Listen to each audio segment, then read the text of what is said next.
আজকে দেখো তেলটা শেষ হয়ে গেছিলো জলদি, তাই দোকানটা বন্ধ করে দিয়ে আমি তেলটা আনতে যাচ্ছি। তারপর আমি দোকানটা বন্ধ করে দিয়ে বাইকটা নিয়ে যাচ্ছিলাম, যখন আমার বন্ধু একটা ফোন করে বললো আমিও যাবো, তাই বন্ধুকে নিয়েছিলাম। তারপর আমার ভাই হঠাৎ করে ফোন দিয়ে বললো আমাকে একটু ঘরে ছেড়ে দিয়ে আসবি, তাই আমি বেরিয়ে গেলাম ঘরে ছাড়তে, আর আমার বন্ধুকে রেখে দিয়ে এসেছি।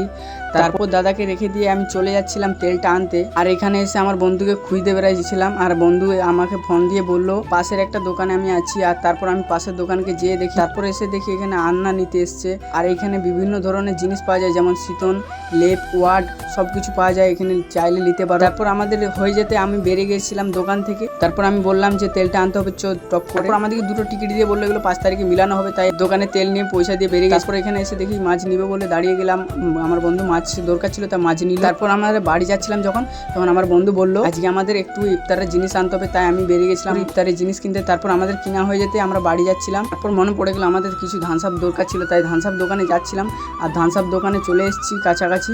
তারপর ধানসাপ দোকানে যেয়ে দেখি, তারপর ধানসাপ দোকানে আসতে আমি ধানসাপ দোকানের দিকে যখন যাচ্ছিলাম, তারপর দাদা বললো যে ধানসাপ শেষ হয়ে, তারপর আর কিছু করার নেই, তাই বাড়ি ফিরে যাচ্ছিলাম আমরা। তারপর আমি বাড়ি পেয়ে গেছিলাম, তারপর বাড়ির দিকে যাচ্ছি। একটা বাইরে আমাদেরকে গা ধুতে হবে, তাই গা ধুতে বেরিয়ে গেছি। তারপর আজকে গা ধুতে আজকের মিনি ব্লগটা শেষ করলাম এখান থেকে।